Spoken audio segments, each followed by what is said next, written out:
Okay, hi everyone. So welcome back. So we are now in the second semester, the start of the third shift. So welcome back, and I hope we are able to have better performances and better learnings for this semester and this shift. So in terms of physiology, for the third shift, we have renal physiology, immunology, and hematology. And for the first four lessons, we will have renal physiology, which is notorious for being the hardest out of all the branches of physiology. Even amongst sa mga internal medicine residents, it is widely known that nephrology is the hardest. Kalaban ng cardiology yan. So, ayun. And it's because of the very intricate workings of the nephron. There are some mechanisms na hanggang ngayon, hindi pa natin sure kung paano gumagana. But nevertheless, we've discovered a lot of things about how the kidney is able to filter the blood and excrete waste products. And renal physiology is divided into four lectures.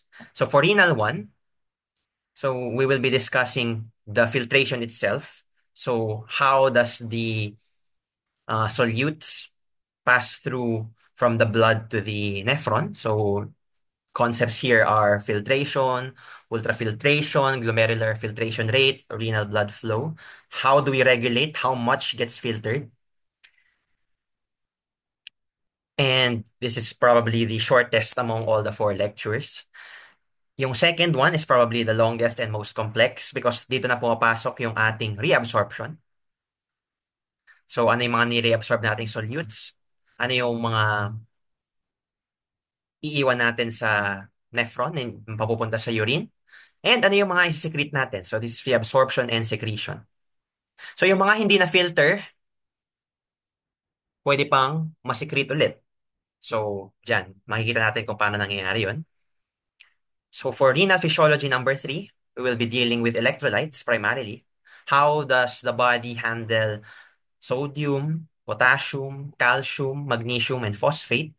And how the kidney handles these in terms of when there's times kung may imbalance or sumobra yung isang electrolyte or kulang yung isang electrolyte, hypercalcemia, hypernatremia, hyponatremia, hyperkalemia. So how does the kidney compensate for that? And lastly, for renal physiology 4, this is acid-base physiology. So we've already had a little bit of this in respiratory, di ba? We have respiratory acidosis and respiratory alkalosis. So here naman, makikita natin kung paano naman nagko-compensate yung kidney in terms of metabolic acidosis and metabolic alkalosis. So paano natin sinesecrete yung acids na sobra or yung bases na sobra? How do we reabsorb bicarbonate? Diba? So these things we will see in acid-base disorders. We will see also how to read ABGs or your arterial blood gas. Kung may compensation na ba ng ginawa yung kidney o wala pa. So here are the general outline. Here's the general outline of renal physiology. And so we will start with renal 1, which is filtration and how it is regulated. So here is the structure of your nephron. So blood first comes to your nephron via an afferent arteriole. So afferent, di ba lagi pag af tayo, yung prefix natin lagi papunta. So yung afferent arteriole, siya yung arteriole from the renal artery na galing sa aorta that will go through the nephron to be filtered. So the afferent arteriole will go through and inside the nephron, and it will be enclosed by what we call your Bowman's capsule, which is actually the very first part of your nephron. And dyan yung unang part kung saan may filter yung blood. And the capillaries, which allow the filtration of blood in this area, is what you call your glomerulus, which is a foreign word which means a ball of yarn. Kasi yung mga capillaries dyan is enclosed in parang a ball of yarn. So dyan nagisimula yung filtration. And then after that, we have efferent arteriole. So this one. So efferent, diba? Pag E, laging away. So palabas na siya. Okay. But yung parts ng nephron mismo, so as I said, very first part is the Bowman's capsule. And then we have the proximal convoluted tubule. Proximal kasi it's near the Bowman's capsule. Convoluted kasi siya, tingnan nyo, convoluted siya. So parang magulo yung arrangement niya. And then after that, we'll proceed to what we call the loop of Henle. Loop siya kasi iikot siya pababa. And then mag-loop, hairpin loop pataas. So loop of Henle. And then it will proceed to what we call the distal convoluted tubule. So kaya siya distal kasi malayo siya. Siya yung later part and it's convoluted. So magulo rin yung arrangement niya. And then afterward, it will now proceed to what we call the collecting duct. So dito na yung urine na form natin and eventually it will go to the ureter and to the bladder to be excreted through the urethra and out of the body. So here are the main parts of the nephron.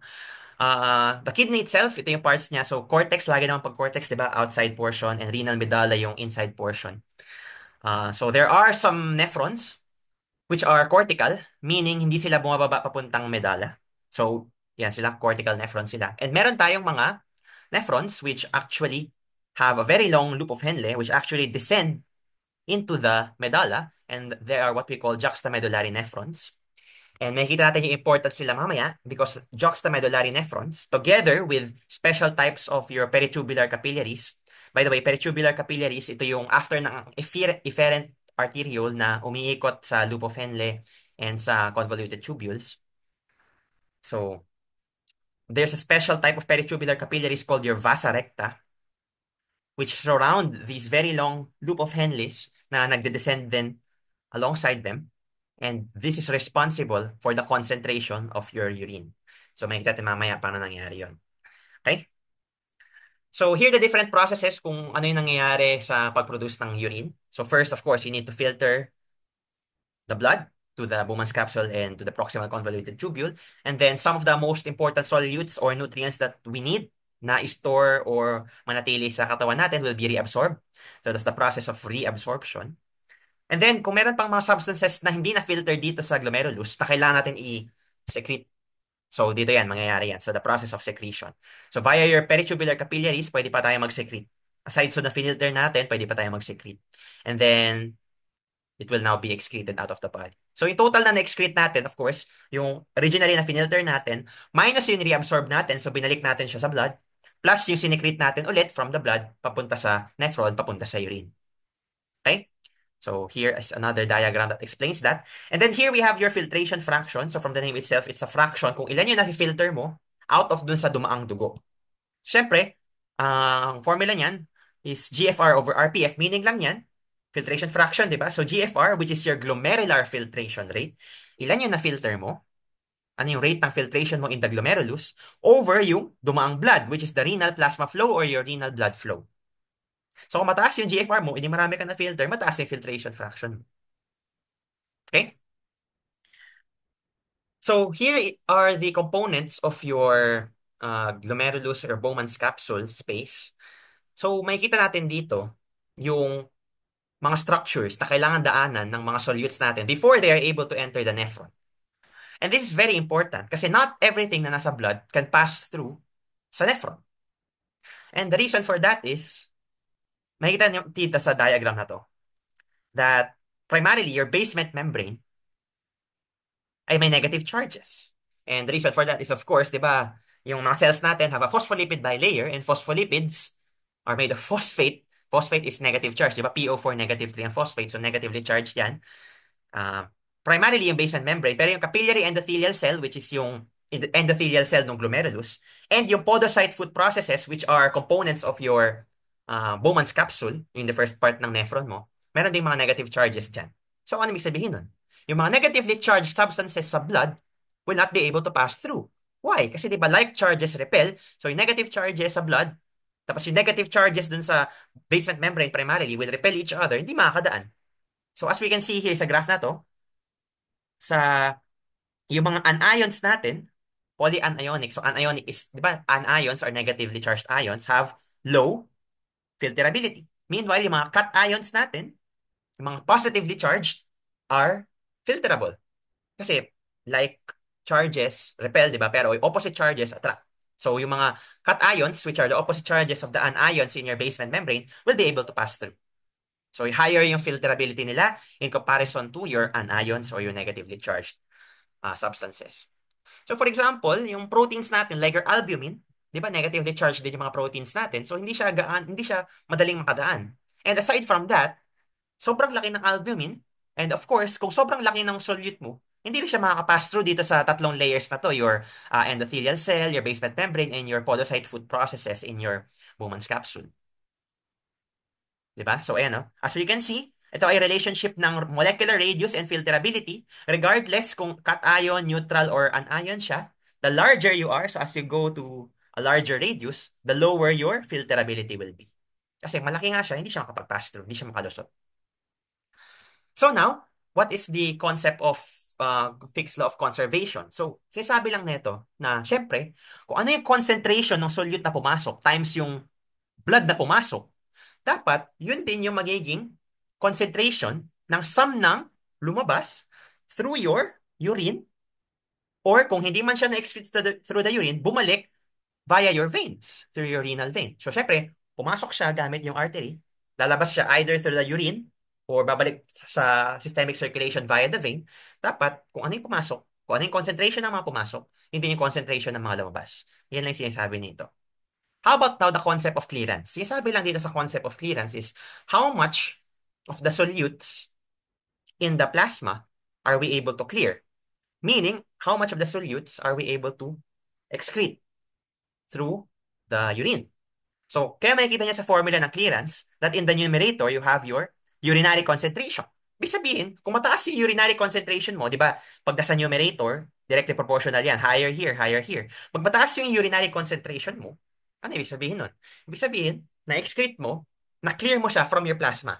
So, yun yung concept ng clearance, how much you are able to clear that substance from the plasma. So, mataas yung substance sa urine, you have a high clearance. Similarly, if you have a high V, which is sabi dito is the urine flow rate, marami kang iniihi, marami kang nilalabas, it is also cleared from your plasma. Pero bakit as a denominator, yung px or your plasma concentration? So, syempre, sabi natin, kung taasan natin to, di ba, pag nasa denominator, if we increase the denominator, yung parameter here will decrease, di ba? Kasi, pag in-increase mo pag mataas yung plasma concentration of a certain solute, that means, hindi mo na-clear, hindi mo siya natanggal sa dugo. Di ba? So, I hope that's intuitively clear for you. So, kung mataas ang plasma concentration, ibig sabihin, hindi mo siya na-clear, hindi mo siya na-excrete sa urine. So, mababa ang magiging clearance mo. So, here are examples of substances which undergo different fates. So, either filtration, reabsorption, secretion. So, for creatinine, it's a very special substance because creatinine, di ba, byproduct of muscle metabolism yan. And it is filtered through the glomerulus and into the Bowman's capsule and into the nephron. And it is only filtered. So, ibig sabihin, there's no reabsorption, hindi siya nare-reabsorb back to the blood, hindi rin siya sinesecrete ulit ng blood. Okay? So, filtration lang yung nangyayari sa kanya. So, this means, kung filtration lang nangyayari sa kanya, hindi siya nare-reabsorb, hindi siya nase-secrete, kung ano man yung finilter mo, yun na rin yung mapupunta sa urine. So, this is a good indicator of your glomerular filtration rate. Di ba? Kung ano yung creatinine concentration mo sa urine, that's a good indicator of your glomerular filtration rate. Kasi hindi siya nabago, hindi siya nag-reabsorb, hindi siya na-secrete. Di ba? So, pag mineasure mo yan, edi yun na rin. So, pag mineasure mo yan, so makikita mo rin, ito lang yung finilter ng glomeruloscope. This is a good indication of my glomerular filtration rate. How about for the second class? So, meron dyan, filtration and partial reabsorption, meaning, finilter mo siya through your glomerulus to the nephron, pero nireabsorb mo rin siya through the tubules, for example. So, pabalik sa blood. So, examples niyan is your ions, like your sodium and chloride ions. Third type is we have filtration and complete reabsorption. So, kanina, partial reabsorption lang, hindi lahat na reabsorb. So, may mga natira sa urine. So, may mga sodium ions and chloride ions natira sa urine. Here, we have complete reabsorption, and it's especially important for our nutritional substances. So, na-filter siya, pero nireabsorb mo rin ulit completely. So parang wala lang nangyari, no? Finilter mo nga siya, tapos nireabsorb mo rin siya completely. It's because these are very important substances. For example, your glucose and your amino acids, which are nutritional substances, which are very, very important. We don't want them to be excreted into the urine. So kung meron man na excrete sa urine, that might be an indicator na for glucose, diabetic ka, or kung may proteins man or amino acids na napunta sa urine, probably may butas yung glomerulus mo. You will see this in pathology, that's nephrotic syndrome. So, sobrang laki ng butas. So, nagkaroon ng damage yung glomerulus and yung Bowman's capsule. So, nakakapass through yung mga amino acids and large proteins. No? So, kakaroon ng mga loss of proteins in the urine. Pero since kailangan nga natin sila for the body, so we need to completely reabsorb them. And lastly, we have filtration and secretion. So, finilter mo na nga siya, sinicrete mo pa siya ulit. And this is important kasi paano pag may mga hindi ka na-filter tapos toxic substance, for example, your organic acids and bases. So too much of your acids and bases can cause acidosis and alkalosis, which is very dangerous. Di ba? It can cause pathology. So we need to be able to secrete them at appropriate times. Kung may acidosis ka, so secrete mo yung mga acids. Diba? Kung may alkalosis ka, so secrete your bases. Okay? So how about this graph on the right side? So we can see here the relationship between GFR on the x-axis and the plasma creatinine on the y-axis. So sinasabi lang nito that if you increase your glomerular filtration rate, so marami kang filter, maraming lumalabas through your glomerulus, bumababa din yung plasma creatinine mo. And the reason for that is, diba, lumalabas siya from your glomerulus and into the nephron and into the urine. Okay? So, nawawala na rin yung concentration niya sa plasma. So, naki-clear siya from the plasma. Okay? So, sinasabi lang nito again, the higher your GFR, the higher your filtration. So, mawawala na siya yung substance from the body, mababa na rin yung magiging concentration niya in the blood or in the plasma. So, what are the factors? Okay, babalik tayo sa glomerulus. So, what are the factors within the glomerulus that allow it to filter yung mga solutes natin? So, you may be familiar with these terms already kasi multiple times natin naaral to from the very first lecture to, I think, vascular physiology, especially in uh, hemodynamics. Diba? In hemodynamics, we also discussed about these Starling forces, hydrostatic pressure and osmotic pressure. Hydrostatic pressure meaning yung pressure by the hitting of the water molecules sa walls ng blood vessel, and oncotic pressure or osmotic pressure, which is yung pull naman inwards to mga solutes. Diba? So, these factors have already been discussed before. I'm sure very familiar kayo. So, i-translate lang natin yung information na yon papunta sa nephron mismo. So, how your glomerulus is able to filter the solutes and water into the nephron. So, syempre, sabi natin, di ba, hydrostatic pressure, pressure exerted by the water molecules on the walls of your blood vessel. So, syempre, kung mataas yung pressure na yun, so mas marami ring na-filter, that's your glomerular hydrostatic pressure. So, that's 60 mmHg. So, that favors filtration.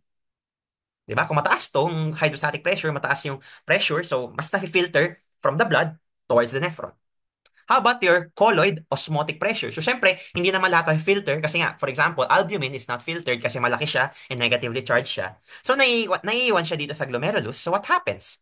Diba? Sabi natin, albumin is one of the isa yung albumin sa nagme-maintain ng osmotic pressure or oncotic pressure. So, di ba sabi natin, oncotic pressure is the one that magnetizes or pulls water toward it. So, pabalik tuloy papunta yung mga filtrate. So, hindi siya mga filter. So, glomerular oncotic pressure is something that opposes filtration. So, 32 mmHg siya. So, ino-oppose niya yung filtration kasi pabalik siya eh. Di ba? So how about naman yung Bowman's capsule pressure or Bowman's capsule hydrostatic pressure? Siyempre, may mga fluids din dito. They also exert hydrostatic pressure. Pabalik naman papunta doon sa glomerulus. So 18 mmHg yun. So that also opposes yung filtration. So you may be wondering kung meron ba tayong Bowman's capsule oncotic pressure. So, hindi masyado. Hindi ganun kataas kasi wala nga na-filter na albumin. Diba? E sabi natin, albumin is the primary driver of oncotic pressure. And since hindi naman siya na-filter sa Bowman's capsule, so we can assume that's zero siya or very, very little lang. Okay? So, para natin malalaman yung total filtration pressure, bakit pupunta yung substances from the glomerulus into the nephron? Kasi, yung glomerular hydrostatic pressure mo, which favors filtration into the nephron, from the glomerulus to the nephron, is 60. Sa-subtract mo ngayon yung Bowman's capsule pressure kasi pabalik nga siya eh. Sige, erase mo na natin lahat. Kasi pabalik nga siya eh, di ba? So, ito papasok, ito pabalik sa glomerulus. So, i-minus mo siya. Okay, so 60 minus yung Bowman's capsule pressure which is 18 minus yung pull ng mga albumin mo or your osmotic pressure within your glomerulus, pabalik again ng glomerulus mo. So minus 32. So 60 minus 18 minus 32, that's around 10 mmHg. So still, it's a positive value. Still, may positive filtration pressure ka pa rin, palabas pa rin yung magiging movement ng solutes and yung water natin. So that's why there's filtration happening in the glomerulus. So makikita natin sa formula na to that GFR is equal to ito yung KF, that's just the filtration coefficient. Meaning, Di ba sabi natin sa histo, yung glomerulus has fenestrated capillaries without diaphragm. So, kung lumaki yung mga fenestrations na yun, edi mas malaki yung filtration coefficient, mas maraming makakalabas. Okay? How about this Greek symbol here? Ang sinasabi lang nitong Greek symbol na yan is that's the reflection coefficient. Isipin nyo lang, reflection. Pag nag-reflect, di ba, bumabalik. So, kung mataas yung reflection coefficient mo, babalik siya ng glomerulus. Kaya siya minus O. So, the higher the reflection coefficient, of course, the less the filtration will be. Kasi magbabounce back lang siya pabalik ng glomerulus.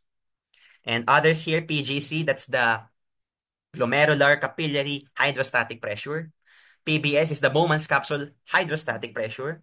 Pi is the oncotic pressure of the glomerular capillaries, and the pi BS is the oncotic pressure of the Bowman's capsule or the Bowman's space. Okay, so drivers of filtration, this one, glomerular capillary hydrostatic pressure, and ano pa? This one, yung oncotic pressure ng Bowman's capsule, which is, pero sabi natin, di ba, usually zero naman to kasi wala namang albumin na filter. And those that oppose filtration are the Bowman space, hydrostatic pressure kasi pabalik nga siya, and yung glomerular capillary oncotic pressure kasi, again, it magnets the filtrates back papunta sa glomerulus. Okay? So, paano natin ngayon, ano na ngayon yung magiging effect sa glomerular filtration rate kung yung arterioles naman mismo yung binago natin. So, yung diameter ng arterioles yung binago natin. So, either constricting our arterioles or dilating them. So, check muna natin yung afferent arteriole. Afferent meaning ipapasok. Okay? So, in these diagrams, ito yung afferent arteriole. This is the glomerular capillaries and ito yung efferent arteriole. So, check natin yung pinakauna. Sabi dito, check muna natin yung graph. So, sabi dyan, so in the x-axis, we have afferent arteriole, and on the y-axis, we have two. We have glomerular filtration rate, which is color red, and the renal blood flow, which is color blue. Okay?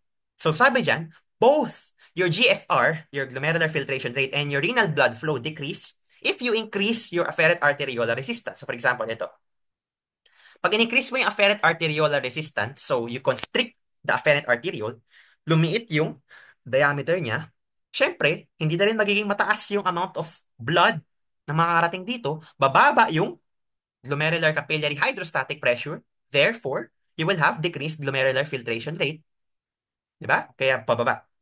And then, syempre, since kinonstrict mo nga siya, mas konting blood na lang yung makakapass through, also, your renal blood flow will decrease as well.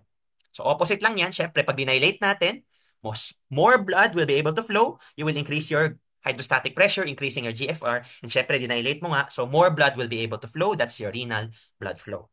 Magkakatalo lang tayo ngayon dito pagdating sa efferent arteriole. So, check natin ha. X-axis here, efferent arteriolar resistance, increasing arteriolar resistance. And the y-axis, we have GFR and RBF pa rin. Check natin muna yung renal blood flow kasi mas madali siya. Single relationship lang siya. As you increase your efferent arteriolar resistance, same thing that happens with your afferent arterial constriction, bababa din yung renal blood flow. Pababa. Ayan, pababa siya. Kasi syempre, ayan, kinonstrict mo yung efferent arteriole, you increase its resistance. So what happens? So, hindi na rin nakakadalo yung dugo. So, the blood is not able to pass through, so you constrict. So, you have a decreased renal blood flow. So, that's understandable. Pero bakit yung glomerular filtration rate is biphasic? Bakit at a certain resistance, from 0 to a certain resistance, pataas yung glomerular filtration rate, pero after that certain resistance, pababa na siya. So, check muna natin yung mangyayari kapag from here up to here muna. So, mild to moderate efferent arteriolar resistance muna tayo. The reason bakit tumataas yung GFR is kung isipin nyo, kinonstrict nyo tong efferent arteriole, di ba? Kinonstrict mo siya. So, hindi makadalo yung dugo from the glomerular capillary papunta sa efferent arteriole. Kasi kinonstrict mo siya, hindi siya makadaloy dyan. So, ano mangyayari ngayon? Naipit tuloy yung blood dito, tumaas yung amount of blood mo dito. So, tumaas yung glomerular hydrostatic pressure mo. Parang naipit sila doon, tumaas yung hydrostatic pressure, favoring filtration, increasing your GFR. So from here to here, increasing because naipit sila dun sa glomerular capillary, tumaas hydrostatic pressure, increased filterability. Pero bakit after a certain point, kahit naipit sila, tingnan nyo, Bumaba na ngayon yung glomerular filtration rate. Bakit nangyayari yun? Okay, logic natin. Isipin natin mabuti. Kung tumaas yung glomerular filtration rate ko because of the constriction here, okay? So, mas marami ako na-filter ng mga substances. Ano na ngayon nangyari dun sa concentration ng albumin ko?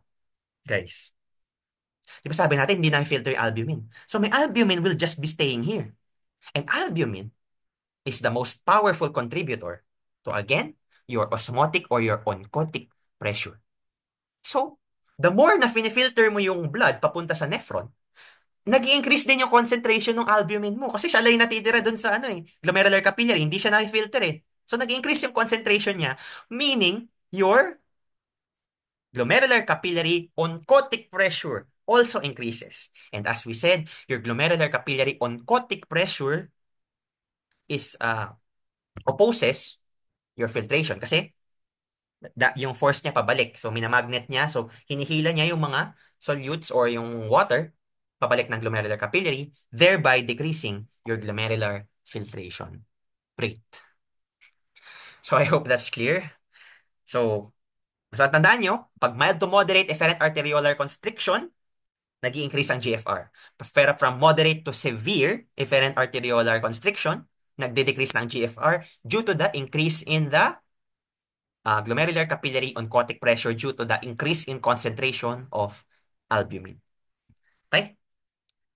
So how about yung autoregulation natin? Paano pag sobrang high blood ng tao, nag 200 yung BP, hindi ba madadamage yung kidney?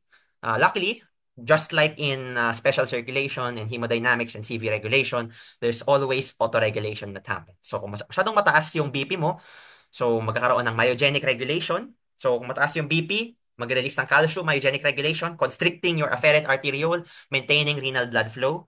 And maintaining renal blood flow, also maintaining yung GFR.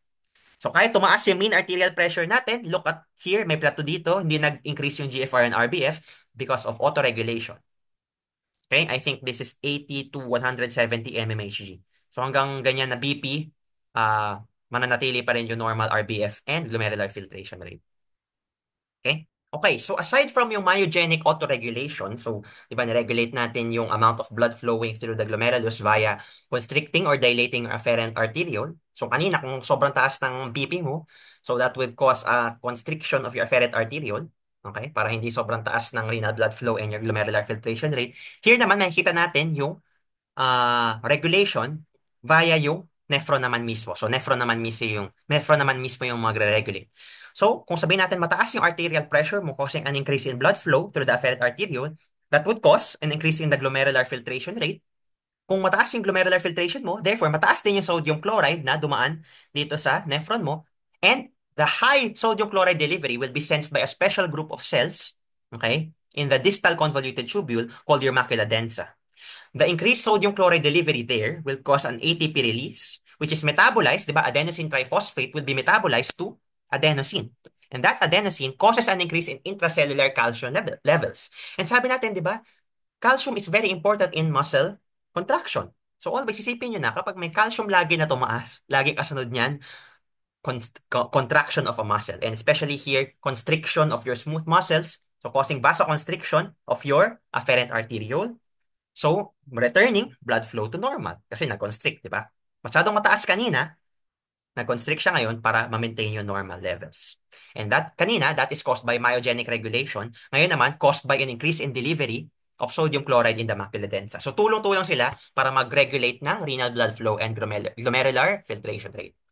So, on the right-hand side of your screen naman, so dito sa flowchart na to, baliktad naman. Paano kung nag-decrease yung arterial pressure, so hypotensive ka, syempre, bababa yung GFR mo, you will have decreased delivery of sodium chloride sa macula densa, therefore, you will have no ATP, you will have no adenosine, so therefore, you will have low intracellular calcium level, so hindi magko-constrict yung vessels mo, kundi magdadilate.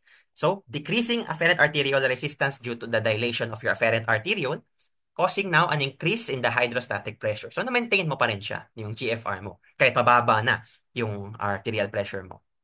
Also, there's another mechanism naman, aside from those, ito naman, hormonal regulation naman. Kasi, kapag nag-decrease daw yung sodium chloride delivery sa macula densa, it also stimulates another group of cells called your JG cells or the juxtaglomerular cells. Juxta meaning magkalapit sa glomerulus. Kasi magkalapit lang yung macula densa and the glomerulus eh. So, juxtaglomerular cells release renin. And nakita natin to multiple times sa cardiovascular regulation. That renin will bind with angiotensinogen, forming angiotensin 1, which will be converted to angiotensin 2 via the enzyme angiotensin converting enzyme or ACE from the lungs. And angiotensin 2 has an effect of primarily increasing efferent arteriolar resistance. Okay? So, mas sensitive si efferent arteriole sa angiotensin 2 causing its constriction. Okay? And sabi natin, di ba, pag kinonstrict mo si efferent arteriole, so double yung effect niya, pero primarily ang nangyayari dito is since low nga yung blood pressure mo and low yung GFR mo, nagkakaroon ng mild to moderate efferent arteriolar resistance increase, nagko-constrict siya, thereby increasing your GFR. Okay? Pero, mababasa nyo rin sa handouts that angiotensin 2 can also affect the afferent arteriole at high concentrations. Meaning, kung sobrang taas na concentration ng angiotensin 2 mo, it will constrict both the efferent arteriole and the afferent arteriole. So parehas na silang constricted, that will now lead to a further decrease in your GFR. Okay? Sige. So here are examples of your vasoconstrictors and vasodilators. These primarily act naman on your afferent arteriole. Okay? Kaya makikita nyo dyan, sympathetic, syempre, di ba sympathetic, lagi namang vasoconstriction yan, angiotensin 2 and endothelin. All of these, nakita natin yan before sa hemodynamics, di ba? All of them vasoconstrict. So what will happen? Syempre, yung GFR mo will decrease and your renal blood flow will also decrease. Opposite sa vasodilators, prostaglandins, di ba? We saw that already in biochemistry. Nitric oxide also sa biochemistry, both of them vasodilators, which increases your GFR and increases your renal blood flow, of course. And bradykinin and natriuretic peptides like your ANP, your atrial natriuretic peptide, also are vasodilators, which increase both your GFR and your renal blood flow. Okay? So, let's try to answer some practice problems. So, when you reach this point, I recommend you to pause the recording first and answer on your own para may retrieval practice kayo. And before you watch our explanation ng mga questions. So, for this item, filterability of the molecules with the same size. So, same size daw sila. Anong mas nafi-filter? Negative charge or positive charge? So, syempre, sabi natin, the basement membrane, primarily the basement membrane is negatively charged. So, it will repel negative charges. So, ang mas mafi-filter mo is your positive charges. Okay?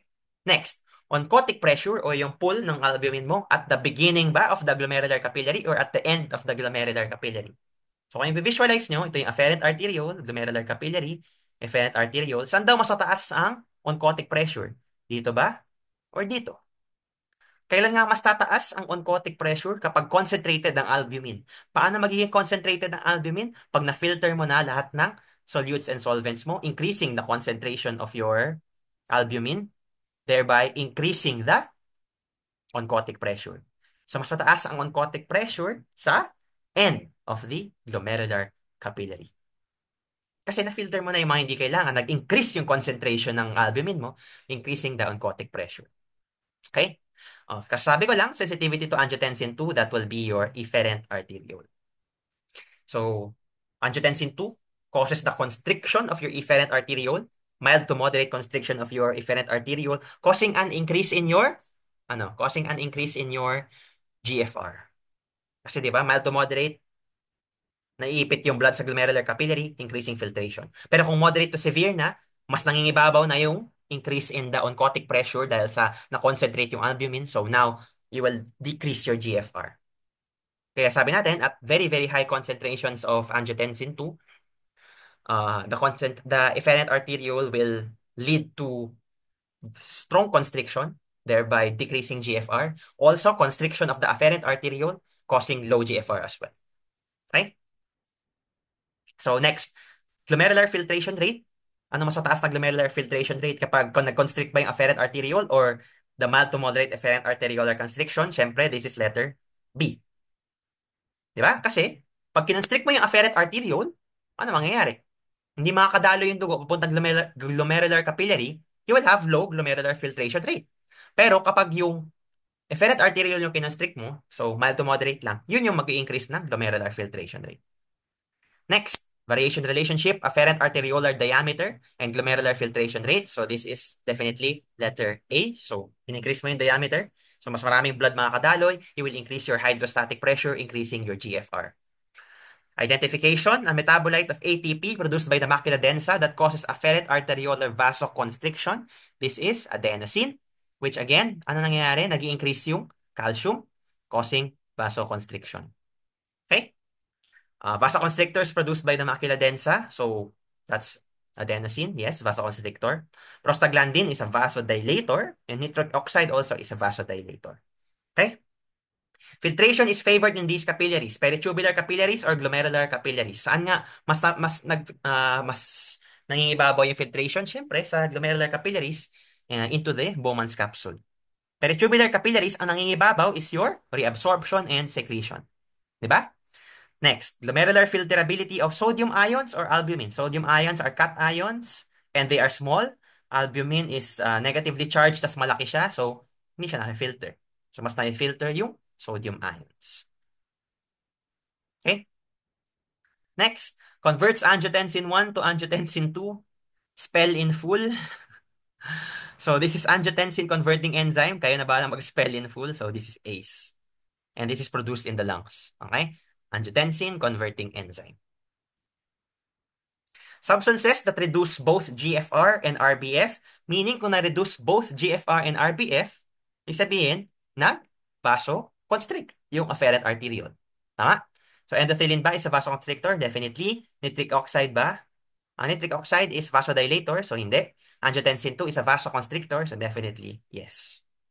Main charge selective filter in the glomerulus, this is the basement membrane. Next, sodium delivery to the macula densa and calcium entry into the afferent arterial smooth muscle. So, increasing sodium delivery to the macula densa will increase adenosine release, causing calcium entry into the afferent arteriole, causing vasoconstriction. So, A. Clearance of a substance, meaning how much you are able to clear it from the blood that is freely filtered, not reabsorbed, and A ba? One, not secreted, or two, partly secreted. Siyempre, mas mataas ang magiging clearance mo kung bukod sa finilter mo na siya, sinecrete mo pa siya. Mas lalong nawala siya sa plasma, mas lalong nilagay mo siya sa urine. Diba? So this is letter P. Next, when ECF volume is decreased, so angiotensin 2 and GFR, so vasoconstriction, so this will cause a decrease in your GFR. When ECF volume is decreased, sympathetic activation and renal blood flow. So, lagi naman, di ba? Sympathetic causes vasoconstriction. So, kung vasoconstriction, your renal blood flow will also decrease. O, paano to? Urinary bladder outlet resistance and glomerular net ultrafiltration pressure. So, ano daw yung magiging effect kapag in-increase mo yung resistance sa urinary bladder dun sa filtration sa glomerulus? So, drawing natin para ma-visualize natin. So, let's say this is your afferent arteriole, this is your glomerulus, tapos ito yung Bowman's capsule, this is the nephron, and let's say nakadating na yung urine sa ureter, tapos ito yung urinary bladder right here. Sabi dyan, nag-increase daw yung outlet resistance ng bladder dito. For example, dito, nag-increase yung resistance. Meaning, hindi makadaloy yung urine papunta dito. Or hindi siya makadaloy palabas. Di ba? So, anong nangyari? Nagbe-build up yung urine, nagbe-build up yung urine, nagbe-build up yung urine dito, nagbe-build up yung urine. Ano nangyari? Tumaas ang hydrostatic pressure mo sa Bowman's capsule. Pabalik tuloy siya ngayon ng glomerulus. So, that will oppose filtering. Diba? So, this one will cause a decrease in your glomerular net ultrafiltration pressure. Next, glomerular filtration rate and RAAS activation. So, renin-angiotensin and aldosterone system activation. Diba? So, pag mataas ang GFR mo, ano nangyayari? You have an increased delivery of sodium chloride to the macula densa. So, ano mangyayari? Hindi re-release yung renin. Because renin can only be released during hypotension or low effective circulating volume and low delivery of sodium chloride to the macula densa. Diba yun yung signal niya? Macula densa will signal the juxtaglomerular cells to release renin. di ba? At low delivery of sodium chloride. So this will cause, so this is P. Oncotic pressure at the efferent end of the glomerulus when the filtration fraction is 20% or 14%. Again, we've tackled this concept before already. Mas mataas sa magiging oncotic pressure kung mas concentrated ang albumin kung mas marami kang finilter out. So therefore, this is 20%. Okay? Sige. So that ends renal physiology 1. So that's all about filtration and its regulation. So we now proceed to renal physiology 2, which is the bulk. So this is reabsorption and secretion. Okay, so we now proceed to the second lecture in renal physiology, which is all about reabsorption. So from the nephron back to the plasma and secretion. So yung mga hindi natin na-filter originally, pwede natin i-secrete from the peritubular capillaries papunta sa nephron ulit to be excreted in the urine.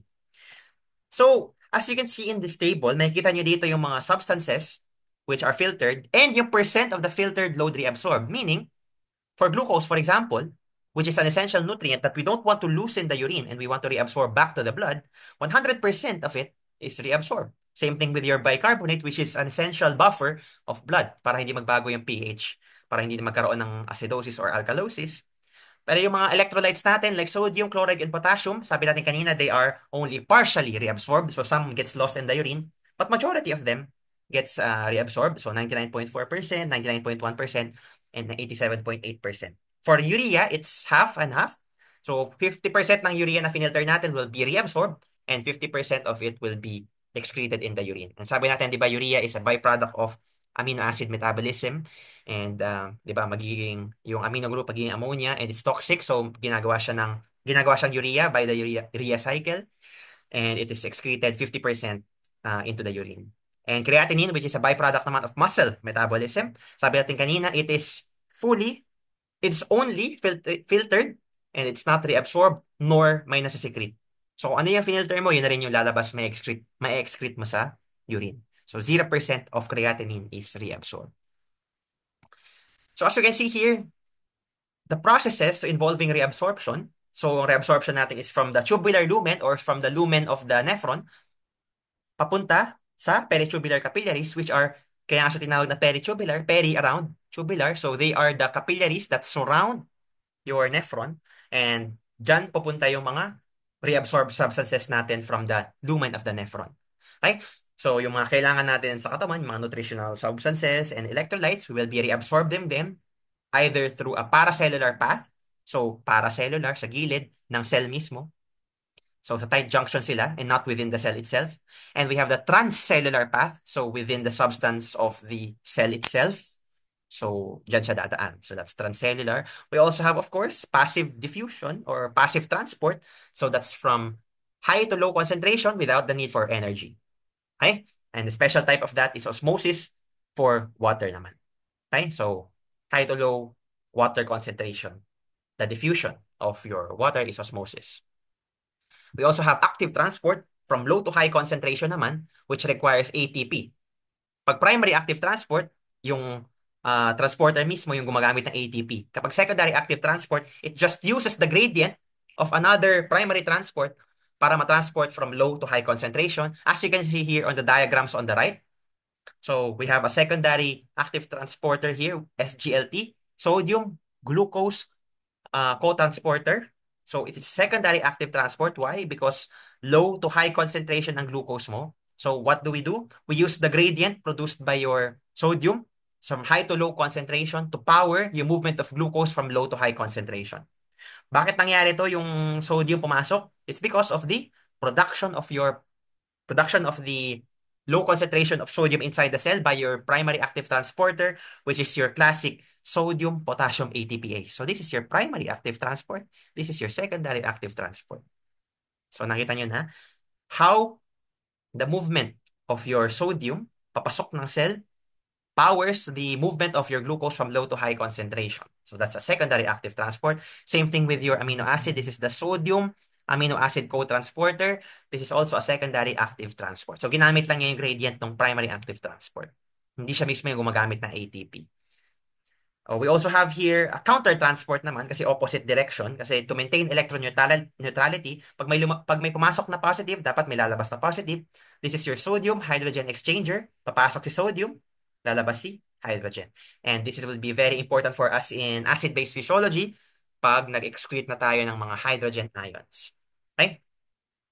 So, we now proceed to the specific segments of the nephron and how the solutes are being reabsorbed in each segment. So, we have here the early proximal tubule. Kasi bakit may early proximal tubule? Ibig sabihin may late proximal tubule. In the early proximal tubule, we see yung nakita natin kanina, yung secondary active transport of your sodium coupled with your glucose using SGLT2. In GI physiology, we saw SGLT1, di ba? Here, sa early part, SGLT2 absorbs 90% of the glucose.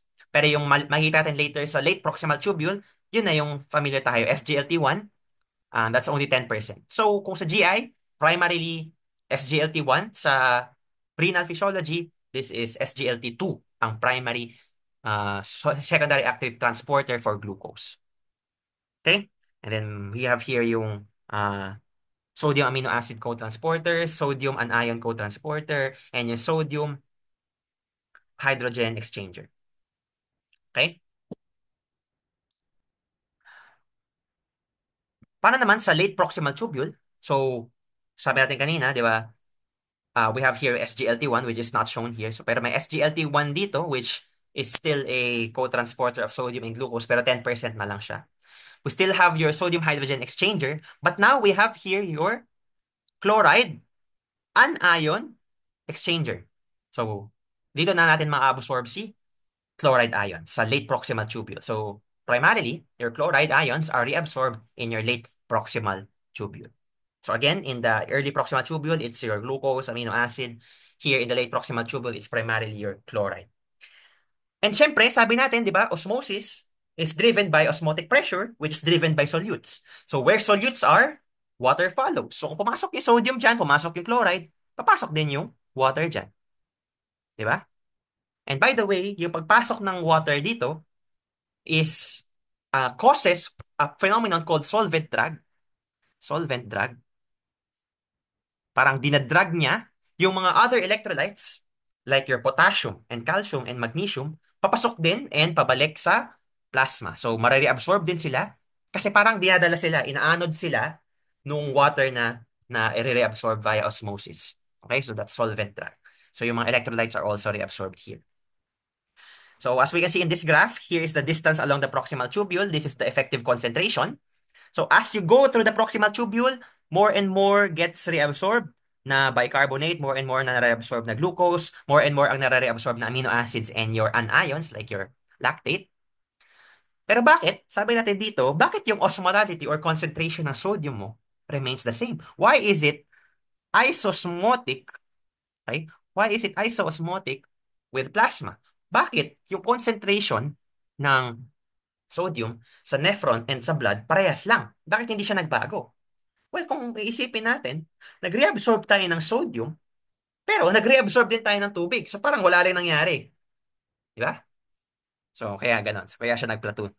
Kasi both sodium and water is reabsorbed. So parang wala rin nagbagong concentration. Kasi both your solute and solvent were reabsorbed. Kaya it remains isoosmotic with plasma. Pero bakit ito chlorine tumaas? So, one thing we can infer kung bakit tumaas yung concentration ni chloride is baka mas mabilis yung absorption ng water kaysa sa chloride. Kung mas mataas yung absorption ng water kaysa sa chloride, edi mas concentrated pa rin yung chloride dito. Di ba? Kasi pumasok na yung water. So, tataas yung magiging concentration ng chloride sa lumen ng proximal tubule. So, that's one explanation. So, in summary, in the proximal convoluted tubule, sabi dito, 65% of most of your solutes, even water, 65% of water, and most of your solutes and electrolytes are absorbed in the proximal convoluted tubule. This is the most important concept here. Most is reabsorbed in the proximal tubule. Sodium, ion, chloride ion, bicarbonate, potassium, calcium, via solvent drag, di ba? Magnesium, water, glucose, and amino acids. Itong glucose and amino acids, sila yung 100% reabsorption. Okay, the rest 65%. And sabi natin dito, because of the sodium-hydrogen exchanger, may mga na-excrete din ng mga acids and bases. And it remains isosmotic with plasma because both solutes and water, which is a solvent, are simultaneously reabsorbed.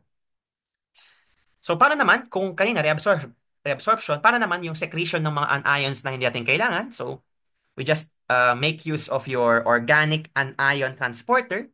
So, from the blood, ito yung blood ha. Always, always guys, pag tumitingin kayo na figure na ganito, orient yourself using landmarks. Dalawa lang naman landmark dyan. You have your cell in the middle always, and you have either your blood and your nephron tubule on the other side. So from the blood, ma-excrete or papasok yung organic anion papunta sa tubular cell, exchanging it with alpha ketoglutarate. Kaya may exchange na nangyayari dito guys. Kasi laging we want to maintain electroneutrality. Kung may pumasok na negative, dapat may lalabas na negative. Alpha Kg is negative, di ba? So, organic anion transporter is a counter-transport mechanism for organic anions and alpha Kg. So, papasok yung organic anion dyan. Lalabas siya via your multi-drug resistant protein and your breast cancer-related protein, BCRP here. Lalabas na yung organic anion to be secreted in the nephron and into the tubular fluid, which will be excreted in the urine. Okay, yun lang yun. That's secretion from the blood papuntang nephron. Pag cation naman, so yung mga positive naman, so kung kanina OAT, hindi naman OCT kasi organic cation transporter naman. And papasok lang siya from the blood to the tubular cell and into the tubular lumen via MDR1.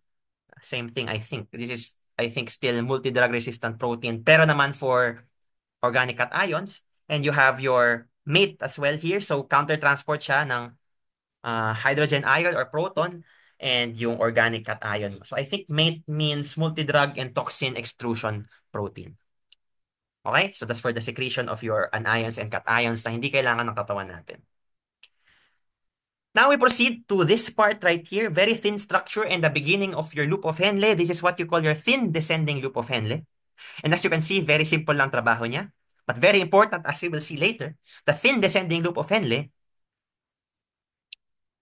reabsorbs water only. So, ang thin descending loop of Henle is primarily for the reabsorption of water only. And it is for the most part, impermeable to solutes. So, as you can see here, water lang yung nare-reabsorb.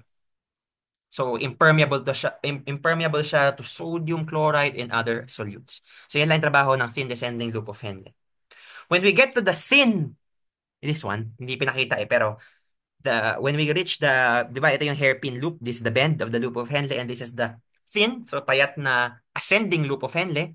Here, ano lang siya, passive naman yung magiging reabsorption.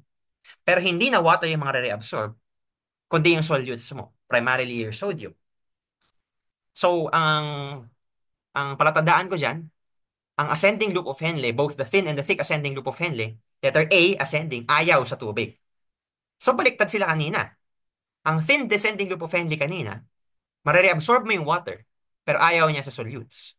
But the thick and thin ascending loop of Henle, ayaw nila sa water, pero ang nare-reabsorb is your solutes.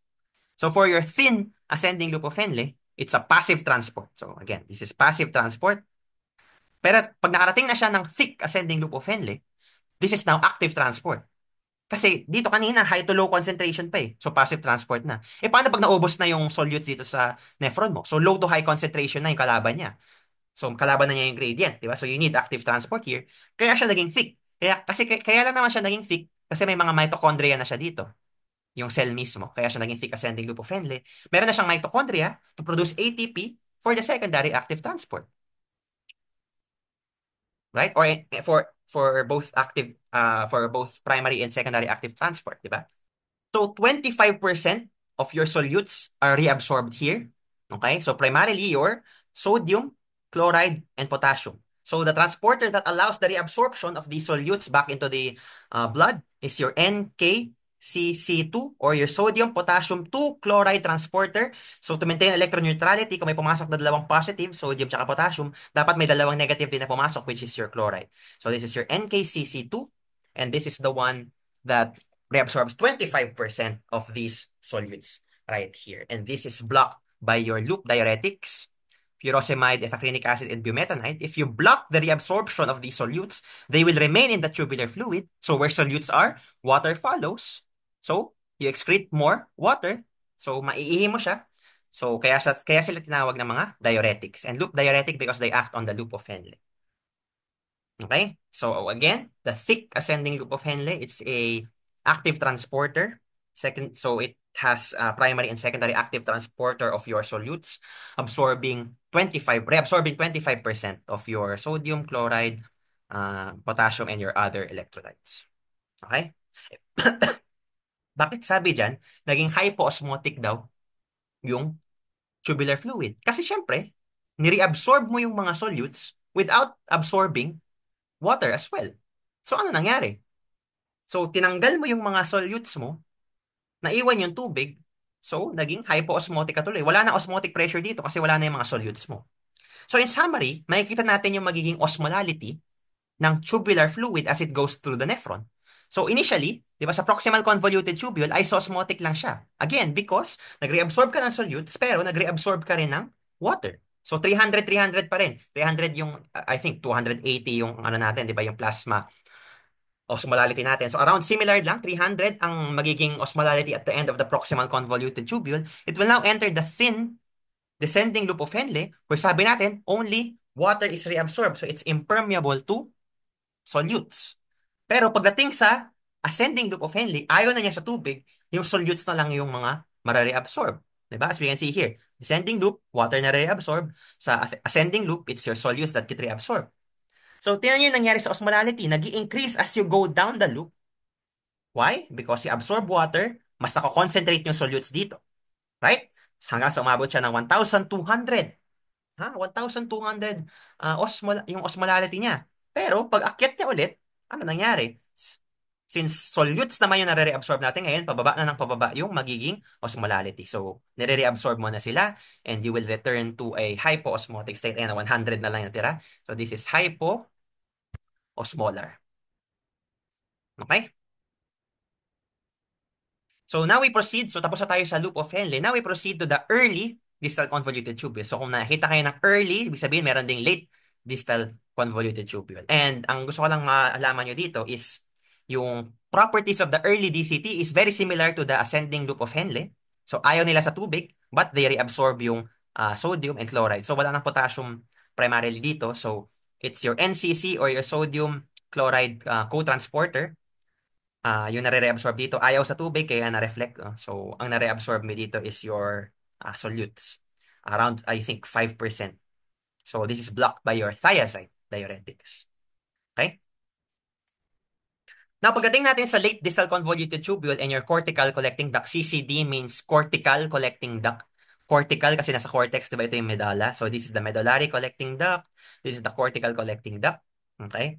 So, sila naman yung magkaparehas na property. Kung sa early DCT, same siya ng property kay thick ascending loop of Henle. Si late distal convoluted tubule and si cortical collecting, ay, si late distal convoluted tubule and si cortical collecting duct naman, same yung properties nila. They have three different types of cells. You have your principal cells, okay? You have your type A intercalated cells and you also have type B intercalated cells. Okay? So makikita natin yung properties nila isa-isa. For the principal cells, okay, one of the three types of cells in your late distal convoluted tubule and the cortical collecting duct, ang primary job nito is to reabsorb the remaining sodium na hindi na reabsorb and to secrete potassium. So how is sodium reabsorbed in this part? Via your ENaC or epithelial sodium channels. Okay? And again, the gradient is produced by your primary active transport via your sodium-potassium ATPase. Okay? So, passive transport lang yan. Sodium from the tubular lumen, yung mga hindi na reabsorb, papunta sa tubular cell via ENaC, epithelial sodium channel. Yung potassium naman baliktad, it is secreted, okay, into the tubular lumen from the tubular cell. Okay? So as you can see here, may mga blockers sila, yung mga sodium channel blockers, mga diuretics din to, amiloride and triamterene. And we have mineralocorticoid receptor antagonists which block this, which also, in effect, blocks this. Kasi dependent tong mga to sa gradient na pinroduce nito, di ba? Spironolactone and eplerenone, which may be commonly known as your potassium-sparing diuretics. Bakit sila potassium-sparing diuretic? Kasi, kung binlock, kung binlock mo to, edi binlock mo rin to, the potassium will stay in the blood. So you spare potassium from being secreted. Okay? So, yan yung principal cells ha, to reabsorb the remaining sodium and to secrete extra potassium, especially in hyperkalemia. Okay? Pag type A, intercalated cell naman, ang gusto ko lang maalala niyo dito sa type A intercalated cell, which will be expanded further upon during, I think, acid-base physiology. Type A, isipin nyo na lang, acidosis. Letter A for acidosis. Anong gustong gawin ng katawan natin to maintain homeostasis? Hindi, secrete excess acids. Kaya yun nangyayari. You secrete hydrogen through the hydrogen ATPase and the hydrogen potassium ATPase to the tubular lumen para ma-excrete mo yung acids to maintain normal pH in the blood. Kapag naman type B intercalated cell, baliktad naman siya. Kapag too basic naman yung blood natin, magkaroon ng alkalosis, baliktad naman. Ang gusto mong i-secrete, bicarbonate naman. Di ba? So pag sinecrete mo yung bicarbonate, you will increase the acidity of your pH. So returning from alkalosis to a neutral pH. Okay? So yan lang yung important as of this moment. So proceed naman tayo sa medullary collecting duct. So kanina, we discussed the distal convoluted tubule and the cortical collecting duct. Paano naman ngayon yung medullary collecting duct? So as you can see here, ang important sa medullary collecting duct is it is the site where urea is reabsorbed. So sabi natin kanina, 50% of the urea is reabsorbed. Diba? And the other 50% is excreted in the urine. But we can only absorb the 50% of that urea in the presence of ADH, or your antidiuretic hormone. Okay? By the way, I think I forgot to mention that here in the late distal convoluted tubule and your cortical collecting tubule, your water can also be additionally reabsorbed via the action of ADH or antidiuretic hormone. From the name itself, ayaw mong umihi, antidiuretic, so reabsorb mo yung water. Okay? I think in this part also, dito rin nag-act yung hormone natin na aldosterone. Aldosterone stimulates the sodium-potassium ATPase. So pag in-stimulate mo yan, ano mangyayari? You reabsorb sodium. Where sodium is, water follows. The water also gets reabsorbed. So aldosterone is responsible for both sodium and water reabsorption. Diba? So recall that from CV regulation. So sa medullary collecting duct, may additional trabaho si ADH, which is not only does it reabsorb water, it also allows the reabsorption of your urea. So, ang ADH, kapag nag-bind siya dito sa late distal convoluted tubule and sa cortical collecting duct, water lang yung ma-reabsorb, hindi urea. So, kahit may ADH dyan sa late distal and cortical collecting tubule, hindi ma-reabsorb si urea. Only if the ADH binds here sa medullary collecting duct, can urea be reabsorbed. So, only in the medullary collecting duct or MCD can urea be reabsorbed in the presence of ADH. Okay? So now, let's see kung ano yung mga nagiging regulation ng ating reabsorption and secretion within the nephron. Number one is the glomerulotubular balance. Sabi dyan is the intrinsic ability of the tubules to increase reabsorption rate in response to increased tubular load. Ibig sabihin yan, kung mataas yung amount na finilter natin, mataas yung solutes na finilter natin, mataas yung GFR natin, yung amount na mare-reabsorb would also increase. Okay? And sabi dyan is different from tubuloglomerular feedback. Ano ba yung tubuloglomerular feedback? Naalala nyo kanina yung sinabi natin na effect of yung sodium chloride delivery to the macula densa and how it affects the afferent arteriole diameter, tubulo, kasi galing macula densa, glomerular feedback. Ito, baliktad. Yung effect, yung cause natin ay nasa glomerulus, ang effect ay nasa tubules. Increasing your glomerular filtration rate increases tubular reabsorption. Okay? So kung ano yung nauuna, siya yung cause, yung pangalawa, siya yung effect. So increase GFR, increasing the proximal tubular reabsorption rate. Ano ibig sabihin yan? Let's say yung GFR increases from 125 to 150. So, ang nangyayari, yung reabsorption rate, sabihin natin, 65% ng GFR is 81. Siyempre, tumaas yung GFR mo, 65% of that is 97.5. So tumaas from 81 ml per minute na nireabsorb natin kanina, naging 97.5 na siya kasi tumaas yung GFR mo. Di ba? Pero hindi nagbago yung percentage of GFR that was reabsorbed. 65% pa lang. Ay, 65% pa rin. Di ba? So, the percent of the GFR reabsorbed remains constant. Pero yung value niya mismo, since tumaas yung GFR, will increase. Di ba? 65% pa rin siya. 65% pa rin siya. Pero since nag-increase yung GFR mo, the actual amount that you reabsorb increases. That's glomerulo-tubular balance. Para na ngayon, yung tulad ng inaral natin kanina, Starling forces. So, ang goal naman natin ngayon is baliktad. Gusto natin ngayon, reabsorption. Kanina, ang gusto natin filtration, di ba, sa GFR. Ngayon naman, ano yung factors that will favor reabsorption? So, increased peritubular capillary oncotic pressure para mamagnet yung solutes dito, and increased interstitial fluid hydrostatic pressure para papasok sila. The ones that oppose naman yung reabsorption are yung hydrostatic pressure sa peritubular capillary kasi palabas yun, and yung interstitial fluid oncotic pressure kasi palabas din yun, mamagnet sila dito. Ayaw natin yun. Ang gusto natin is reabsorption, and within the tubules, in the nephron and the peritubular capillary, we have a 10 mmHg reabsorption pressure favoring reabsorption. Kung kanina sa glomerulus, 10 mmHg filtration pressure palabas, dito naman sa peritubular capillaries, we have 10 mmHg reabsorption pressure. Okay? So, paano natin mamamanipulate yun? Paano pag nag-increase yung arterial pressure natin? So, mataas BP. So, that means mataas yung pressure sa blood, mataas din yung peritubular capillary hydrostatic pressure, palabas yung solutes. So, it opposes reabsorption. Di ba? Ayaw natin yun. Gusto natin papasok, di ba? Kaso BP ka, mataas yung BP mo, hypertensive ka, so palabas. So, that would cause a decrease in reabsorption rate. Next, increased efferent arteriolar resistance. O, babalikan natin si efferent arteriolar resistance. So, ito yan, di ba? Efferent arterial. Sige, pasikipin natin. Yan. Masikip si efferent arteriolar resistance. Sabi natin kanina, this increases the glomerular capillary hydrostatic pressure, increasing GFR. Pero dito, the opposite effect. Nag-decrease yung capillary hydrostatic pressure ng peritubular capillary. Bakit? Kasi kanina, kaya lang naman nag-increase to kasi naipon sila dito. Pero ang peritubular capillaries natin is right after the efferent arteriole. Ito yung mga peritubular capillaries. Since kinonstrict mo yung efferent arteriole mo, hindi sila makadaan papunta doon. Bababa yung hydrostatic pressure mo dito. Therefore, you will increase your absorption rate.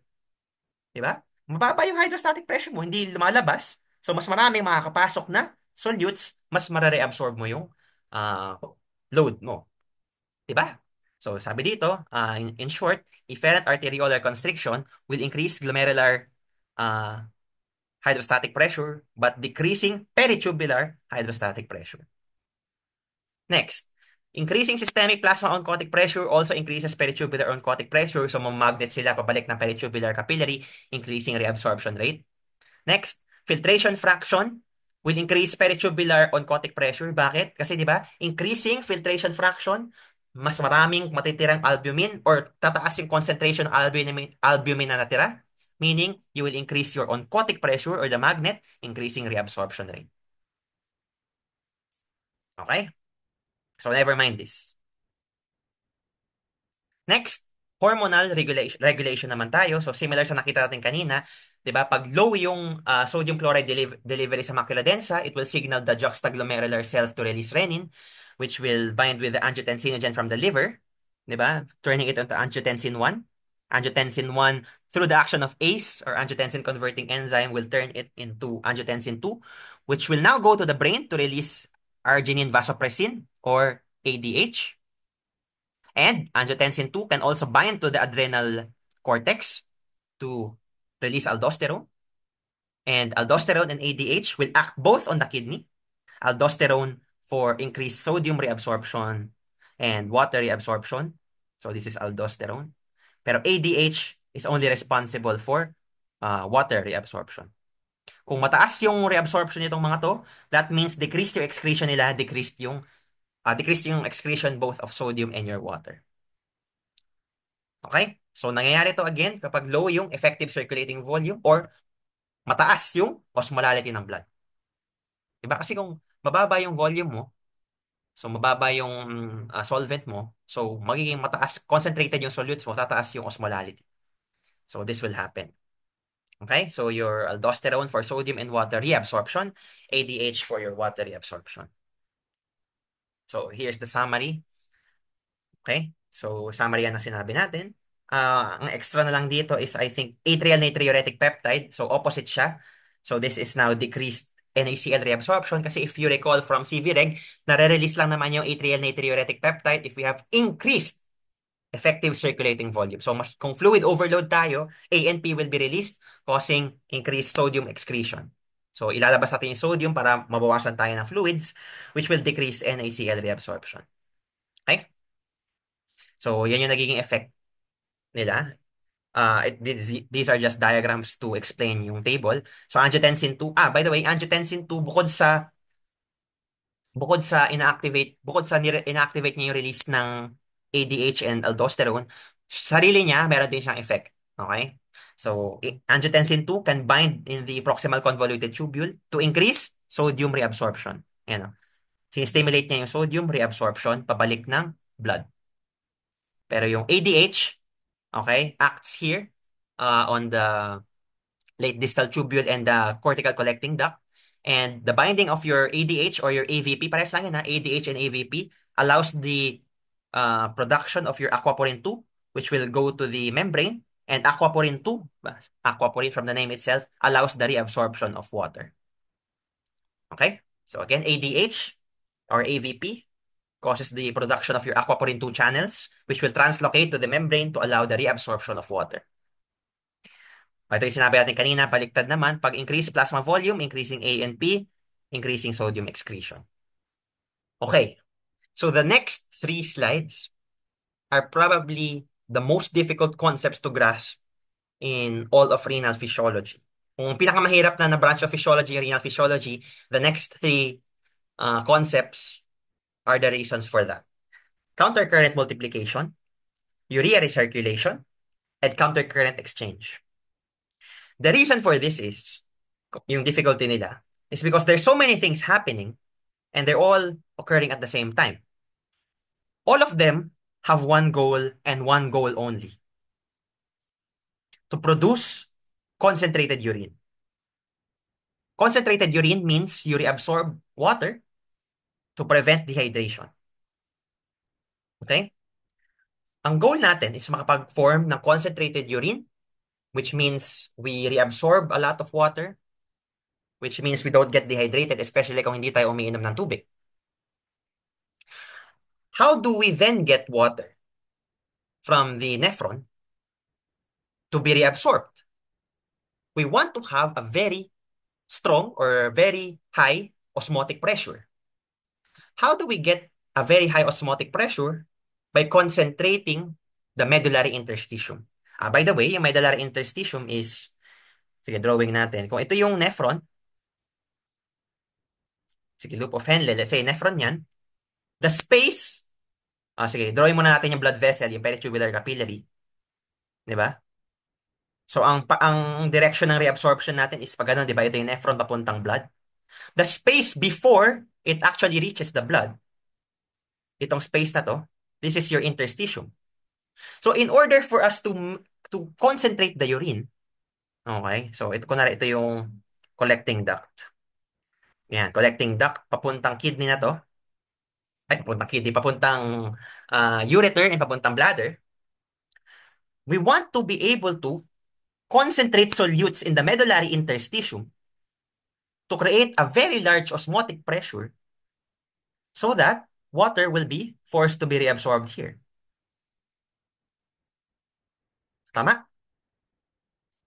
So, here is our goal: to have a very, very large osmotic pressure in the medullary interstitium, 1,200.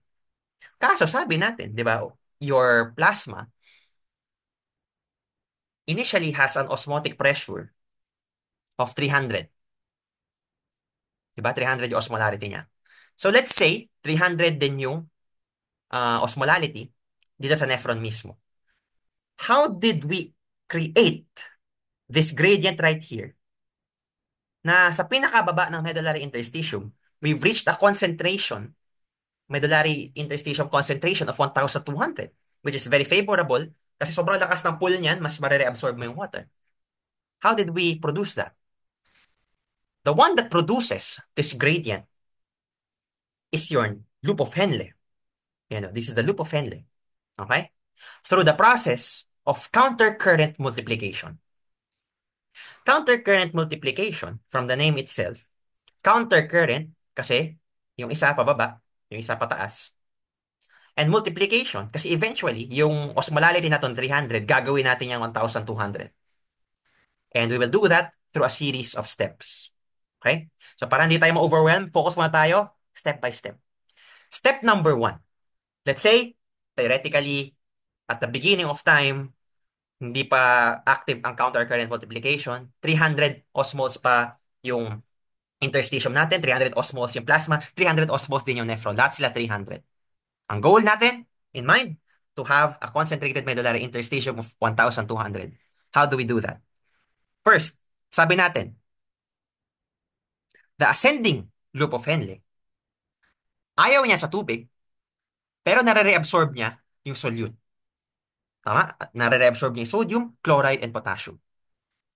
So ano nangyayari? Nagiging hypoosmotic yung tubular fluid. Kasi, 200 na lang sila. Kasi, nare-absorb mo yung sodium, yung solutes mo, napunta sila sa medullary interstitium. Pero wala kang nare-absorb na tubig. Meaning, tinanggalan mo ng solutes yung, yung ascending loop of Henle. Therefore, bumaba yung osmotic pressure. So, it produces a gradient of around 200. Kaya, anong nangyari? 200 yung osmotic pressure dito 400. Okay, and that's because of the uh, NKCC2 transporter bringing the solutes to this space, to the interstitium. So now, tingnan nyo 300, 400, 200. Sabi natin ngayon, the thin descending loop of Henle is permeable to water, but not to solutes. So what will happen? Water will be reabsorbed here, or water will go to the medullary interstitium. Bakit? Kasi di ba 300 initially, as 400 dito, saan mas mataas ang osmotic pressure? E di sa 400. So, mas gugustuhin pumunta ng water from 300 to 400. So, namamagnetize siya dito. Thereby, and syempre, permeable siya sa water and not to solute. Thereby, concentrating now my solutes in the descending loop of Henle. Because hindi ako nagre-absorb ng solute, pero nire-absorb ko yung tubig because of the osmotic pressure generated by the medullary interstitium. So eventually, I will reach an equilibrium of 400, 400, 400. Nag-equilibrate lang yan. Kasi, syempre, pag equilibrium na yung osmotic pressure, there will be no more net movement of water or solutes. So now, what happens? Nagkaroon ako ngayon ng 400 na osmotic concentration dito sa tip of my descending loop, which will go to my bend of the loop of Henle, which will now go to the ascending loop of Henle, to the beginning of the ascending loop of Henle. So ngayon, tingnan nyo meron na akong 400 dito ngayon. Tapos, pwede pa akong mag-reabsorb ng solutes. Kasi sa ascending loop of Henle, pwede akong mag-reabsorb ng solute pero hindi pwede tubig. So now, I can also create a gradient of around 200. So, tingnan nyo nangyari. Nagkaroon ako ngayon ng 300 sa sa tip ng ascending loop of Henle. Generating a gradient of 200 will allow me to have 500 na gradient dito sa medullary interstitium. Again, because of the action of the NKCC2 reabsorbing a solute. So, kita niyo na yung nangyari. Yung kinoncentrate natin dito, because of the reabsorption of water, dinala natin doon sa kabila, which is now permeable to solute. Tapos, ibibigay din naman pala niya dito sa medullary interstitium. Kaya lalong tumaas yung concentration ng medullary interstitium, lalo na yung tip, 500. Di ba? So, what will happen now? Mag-equilibrate ulit yung osmotic pressure dito sa descending loop of Henle and sa medullary interstitium. Mare-reabsorb yung water. Okay? Concentrating further the solutes here. Magiging 500, 500 na sila. So, itong 500 na to, pupunta ulit yan dito sa kabilang side, eventually producing another gradient. So, let's say, magiging ano na yan? Let's say, magiging 500 versus 700 na. Di ba? So, 700 na to. Therefore, Yung water dito will also go here, increasing the solute concentration here, allowing me to have an osmotic pressure of 700. Pupunta ulit yan dito, aakit ulit yan dito sa tube, sa loop of Henle, producing another gradient. Hanggang sa umabot tayo sa point na naka-reach natin yung 1,200 na medullary osmotic pressure. So, if you're wondering, bakit 1,200 yung maximum natin? It's because, syempre, may mga pumapasok dito na dilute or na isoosmotic na tubular fluid. Di ba? From the proximal tubule, 300 yan. So, eventually, madadilute din tong mga to. So, ang maximum na concentrating ability na meron tayo, based on the length of our nephron, is 1,200. Kung mas mahaba yung nephron natin, hindi mas tataas yung maximum concentrating ability. Pero hanggang dyan lang tayo. So, eventually, madidilute yan ng mga bagong dating na tubular fluid. So, maximum natin is 1,200. Okay? So, in summary, paano umabot ng 1,200 yung medullary interstitium concentration at the tip? It's because of the varying characteristics of your descending and ascending loop of Henle. The ascending loop of Henle reabsorbs solutes, allowing it to go to the medullary interstitium. The descending loop of Henle absorbs water, concentrating the descending loop of Henle. The concentrated descending loop of Henle will bring the concentrated solutes to the other side. Okay? Tapos, ano gagawin niya? I-absorb niya yung solute, mananatili siya sa medullary interstitium, maintaining concentration in the medullary interstitium, very high osmotic pressure. Okay? So, if that's still very hard to understand, so ulit-ulitin niya lang to, or you can watch other videos on YouTube na may magagandang animation.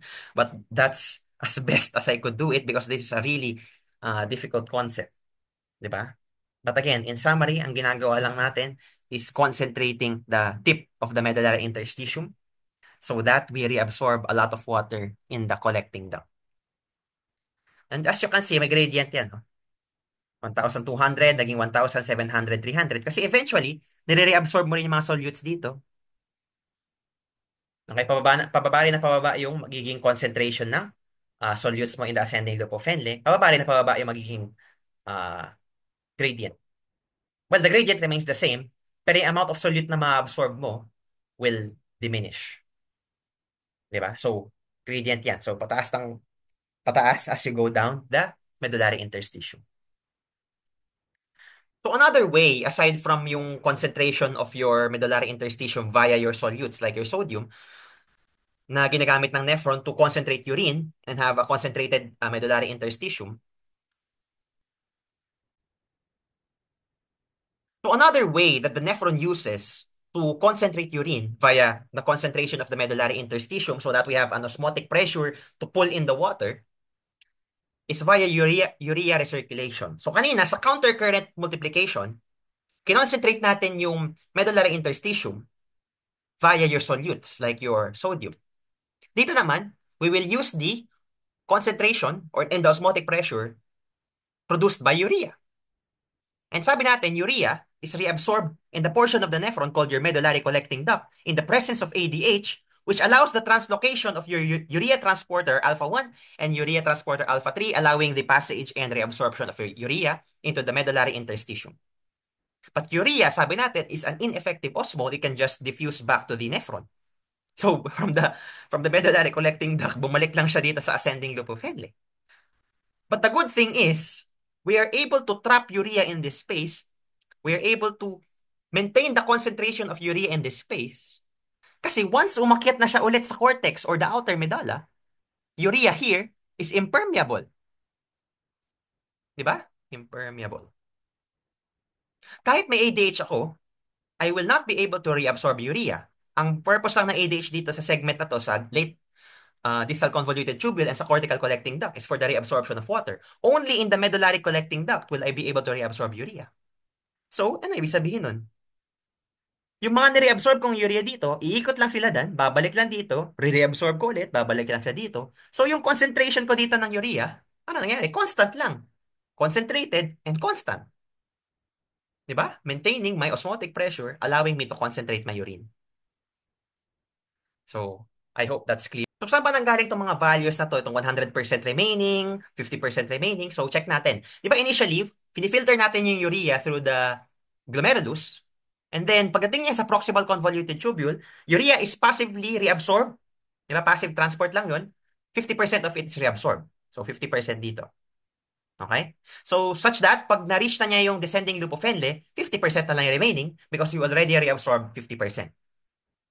Di ba sabi natin initially doon sa table na nakita natin kanina that 50% of urea is reabsorbed, 50% is excreted. So, ito na yung 50% na nireabsorb natin, meaning lahat ng mga nandito sa descending loop of Henle and palabas, excrete na natin. The perplexing thing is, bakit pagdating niya ng ascending loop of Henle, naging 100% ulit? Now, you may be wondering, paano nangyari yun? Now, first hypothesis natin, baka kaya naging 100% ulit yan. Kasi baka itong nireabsorb nating urea dito via your ADH and urea transporter. So, yung 50% dito, nadagdagan nung nireabsorb ko dito, naging 100%. Pero sabi natin, di ba yung 50% na-excrete talaga dapat natin yan lahat? So, so ano tong urea na nireabsorb ko dito? Saan nanggaling yan? Technically, parang may kulang, di ba? May magic na nangyari. Saan nanggaling yung nire-reabsorb ko dito and allowing me to have another 50% kasi 50% as 50%, di ba 100%. What happens actually is, dito sa late distal tubule and sa cortical collecting duct, via the action of ADH, di ba ang nangyayari? You reabsorb water. So what happens to the concentration of urea dito? Nag-i-increase yung concentration of urea mo. So yung increased concentration of urea na yun yung na nare-reabsorb dito, and the rest, yun na yung 50% na sinasabi natin excreted. So itong magic number dito na biglang pumasok, dahil yan sa concentrated urea. Dahil sa action ng ADH dito sa cortical collecting duct and sa late distal tubule, reabsorbing water, concentrating the urea. Okay? So mag-recycle lang yan, paulit-ulit lang yan, hindi yan lalabas dyan to maintain the concentration here of urea, to maintain osmotic pressure, helping yung sodium kanina sa countercurrent multiplication to have an osmotic pressure to concentrate urine. So I think that's the best way I can put it. So I hope clear sa inyo how we are able to produce a concentrated medullary interstitium. So now we move on to the concept of your countercurrent exchange. The purpose of the countercurrent exchange, ang goal nito is to maintain the osmotic pressure and the concentration in the medullary interstitium. Kung ang nag-generate ng concentration na to na 1,200 dito is your countercurrent multiplication and urea recirculation. The one that maintains it is the countercurrent exchange, mediated by your vasa recta, which are these blood vessels right here, special types of peritubular capillaries that are similar to the shape of your loop of Henle, merong descending vasa recta and ascending vasa recta. Now, why do we need to do this? Why do we need to have a mechanism to maintain itong concentration dito ng 1,200 na osmolality na medullary interstitium? It's because our blood has a considerably and relatively lower osmolality of just 300.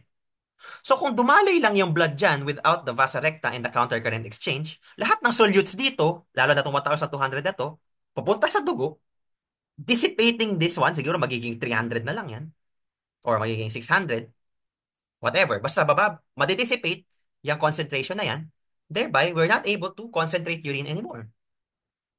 Diba? So we need to be, kasi 300 lang to eh. Diba? 300 lang yan, 1,200 yung interstitium. So from high to low concentration of solute, pupunta sila from 1,200 sa 300, may gradient will be dissipated. Hindi na magiging concentrated yung medullary interstitium ko. So, what adaptation did these vasa recta do? So, follow natin yung pathway of blood. Initially, 300 siya, definitely, plasma osmolality. And then, bumaba siya, eventually reaching a concentration dito probably of 600. So, pumunta yung solute dito, naging 600 din. Until dun sa, umabot siya dun sa tip, bumaba, pumunta yung solute from high concentration, 1,200 to low concentration. Umabot din siya ng 1,200 na concentration dito, na osmolality. And we don't want that. Let's say, wala tong part na to ng ng vasa recta, tapos pupunta yan sa dugo natin, that's very high osmolality. Diba? We don't want that. We want to maintain 280 to 300 na osmotic pressure sa blood natin. And so what happens is, pag akyat naman niya ng, ng vasa recta, no? So ascending vasa recta na tayo, because of the difference in the osmolality here, so let's say 1,200 to, umakyat siya, 1,200. Let's say umabot siya sa point na 1,000 to. So now, mas mataas na tong osmolality ng blood ko in my ascending vasa recta. Pwede nang pumunta yung solutes pabalik dito. Pag umakyat siya ulit, bababa ulit, papunta ulit, let's say 400 to, may gradient ulit, pabalik na ulit yung solute ko, until I reach a point na lahat ng inabsorb kong solute kanina, ay binalik ko lang ulit din doon sa medullary interstitium. And eventually, I will reach a point na almost normal na yung aking osmolality pabalik na renal vein and pabalik ng circulation, which is around 300 osmolality. So in short, we are able to, parang urea recirculation lang to. Because of this recirculation na paulit-ulit na paikot-ikot dyan yung solutes, we are able to maintain yung concentration here in the medullary interstitium. Kasi habang umiikot yan na umiikot, itong concentration dyan, constant lang yan. Di ba? So, pag pababa siya, solutes come in. Because low osmolality, high osmolality, papasok talaga solute dyan. Pero as it goes up, they will reach a point na mataas osmolality dito, mas mababa dito, let's say 1,000, pupunta rin yung solute dyan, pabalik ng medullary interstitium. Yung pumasok kanina, lumabas lang ulit. I now maintain the concentration in my medullary interstitium. Plus, I am able to dissipate the osmolality within my vasa recta so that when I go back to my systemic circulation, it is now around 300 or normal. Okay? So in summary, ano nangyari sa descending vasa recta? Solutes come in, and syempre, because of the osmotic pressure, water comes out. So solutes come in and water comes out. Opposite sa ascending vasa recta, solutes come out and uh, water comes in. Okay? Last, sa descending vasa recta, papasok yung solute, palabas yung water. Sa ascending vasa recta, again, to maintain the medullary osmotic pressure, palabas ngayon yung solute para manatili siya dun sa medullary interstitium, and papasok ngayon yung water to lower the osmolality in the blood so that pagdating niya sa systemic circulation, normal na siya. Okay? So, baliktaran lang yung properties ng papasok and palabas ng descending and ascending vasa recta. And the main idea here is it's just a cycle over and over again to maintain a constant medullary interstitium. So, the gradient is produced by the loops of Henle via your countercurrent multipliers and your urea recirculation, and it is maintained by your vasa recta, despite having a low osmotic pressure of only 300. Okay? And ang goal niyan is to prevent dehydration. Now we proceed to your micturition reflex, which is just quite similar to your defecation reflex. Ang stimulus lang nito is stretch. Tapos ang effect, syempre, magre-relax yung mga sphincters. Di ba? So, meron tayong mga involuntary, same with your defecation reflex. So, of course, your stimulus will be sensed by your parasympathetics, your pelvic splanchnic nerves S2, S3, S4, and via the same set of nerves S2, S3, S4, pero yung motor na parasympathetic naman, will cause the contraction of your bladder or your detrusor muscle here. So, magko-contract to para ma-squeeze. Tapos, magre-relax syempre yung trigon dito or your internal urethral sphincter. So, pag nag-contract yung detrusor, tapos nag-relax yung sphincter, di syempre, ang goal nun is to mag-urinate na. Di ba? And then, the one that prevents that is your external sphincter, which is similar to your external sphincter's defecation reflex. This is also governed by your voluntary systems, your somatic motor systems via your pudendal nerve. Same roots S2, S3, S4, pero you have conscious control of this. So, kapag goods na yung location to urinate, so you stimulate or you relax your external sphincter to allow urination. So yung receptors nun, for your detrusor muscle contraction, that's M3, parasympathetic ang muscarinic 3 receptor via acetylcholine via pelvic nerve. Kung ayaw mo pa, sympathetic, kabaliktaran nun, di ba? Kung ayaw mo pang mag-urinate, syempre kapag fight or flight response, you don't want to urinate. So you will stimulate via your hypogastric nerve, your beta 3 receptor, causing the relaxation of your bladder so that you will store more urine and hindi ka pa mag-urinate. Tapos yung ano naman, kapag you stimulate naman your alpha 1 receptor, the alpha 1 is causes the constriction of your internal urethral sphincter. So also stimulated by sympathetic kapag ayaw mo pag-urinate. So ma-activate din yun. And kapag naman pudendal nerve, again, that's somatic. So via your nicotinic muscle receptor, so acetylcholine. So kung ayaw mo pang mag-urinate consciously, you will contract your external urethral sphincter. Pero pag goods na yung location, you can now relax your external urethral sphincter, allowing the release of urine. Okay? So very simple. Stimulus mo stretch. Your parasympathetics will contract your bladder and relax the internal urethral sphincter. And then you have a conscious decision to either contract or relax your external urethral sphincter depending on the situation. So, ano niya na, organize nyo na lang yung nerves na ginagamit. For parasympathetic, it's the pelvic nerve, S2, S3, S4. For sympathetic, it's the hypogastric nerve from T10 to L2. And your pudendal nerve is also from S2 to S4. Difference lang, this is involuntary parasympathetic, this one is somatic, voluntary. Okay? Okay, so we finally reach our retrieval practice. So similar to before, please pause the recording first and then attempt to answer the questions by yourself so that you can practice retrieving information kung may natutunan tayo sa renal physiology essential concepts before moving on and proceeding to listening to the explanations. Okay? So, let's go. Multiple true or false. The countercurrent multiplier is essential for concentrating urine in cases of high plasma osmolality. Yes, it is your countercurrent multiplier, which allows the concentration of your medullary interstitium forming an osmotic gradient, osmotic pressure, which allows concentration of urine. Especially pag nakainom ka ng seawater or sobrang dami mong kinain na chichirya, diba? You really want to reabsorb yung solutes doon and maintaining yung high concentration of solutes in the medullary interstitium so that pagdating nila ng collecting duct, the water will be reabsorbed so that you don't get dehydrated. Okay, so this is true. Letter A. Antidiuretic hormone increases water reabsorption in the thick ascending loop of Henle during dehydration. Well, antidiuretic hormone does indeed increase water reabsorption via the translocation and insertion of your aquaporin 2 channels, but it is not in the thick ascending loop of Henle, but where? Diba? In your late distal tubule and your collecting duct. So, your thick ascending loop of Henle, as we said, A, ayaw niya sa tubig. Diba? So, whether or not may ADH dyan, it will not cause or it will not permit water reabsorption. So, this is B. Next, urea reabsorption in the collecting tubules is essential to form dilute urine. Dilute urine ba? Diba sabi natin, the purpose of urea recirculation and reabsorption is to add to the osmotic pressure in the interstitium. Diba? Bukod sa countercurrent multiplication, you also have urea reabsorption to form a concentrated medullary interstitium to allow concentration of your urine. So this is false. This should be concentrated urine. Next, VR, variation relationship. If you increase the activity of your sodium potassium ATPase, what happens to glucose reabsorption? Diba, your sodium potassium ATPase is a primary active transport.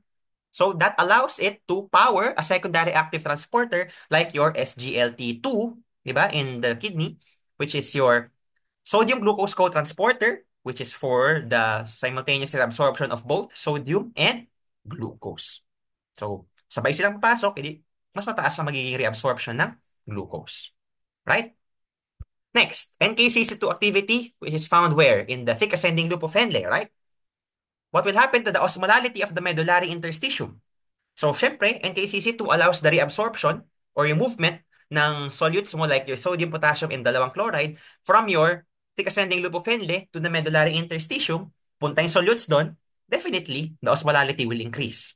But kung ang tanong is the osmolality of the thick ascending loop of Henle, so syempre naglabas ka ng solutes and impermeable siya sa water, then definitely it will become hypoosmotic. So B yung sagot kapag thick ascending loop of Henle na osmolality ang tinatanong. Okay? Next, serum epinephrine and water excretion. Anong relationship?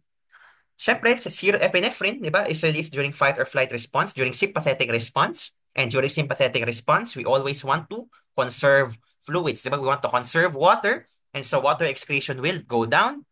So this is letter B. Next, the ascending vasa recta allows solutes to enter the blood to preserve interstitial osmolality.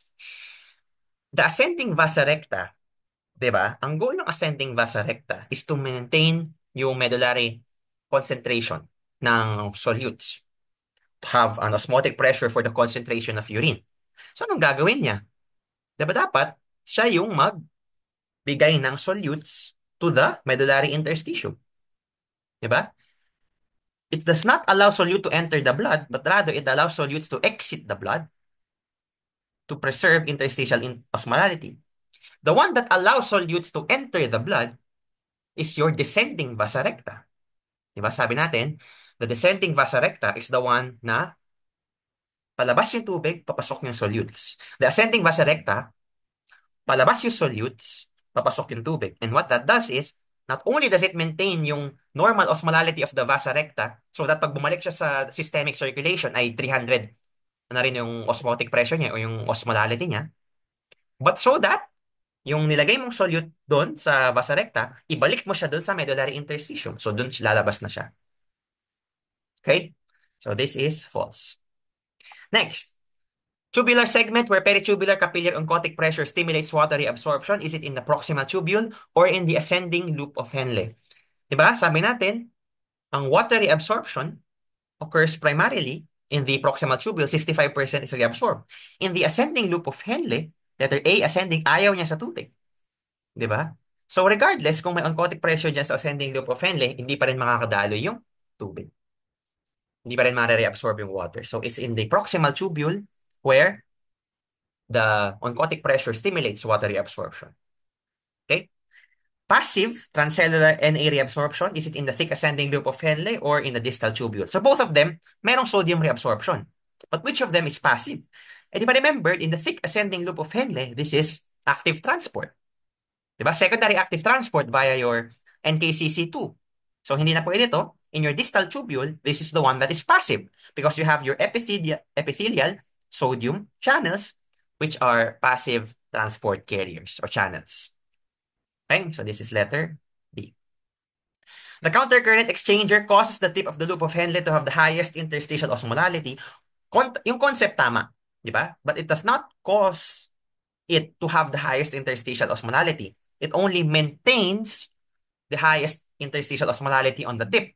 The one that actually causes it to have that gradient is not your countercurrent exchanger, but your countercurrent multiplier via your loop of Henle. Diba? Your countercurrent exchanger, that's your vasa recta. And siya yung nagme-maintain. Okay?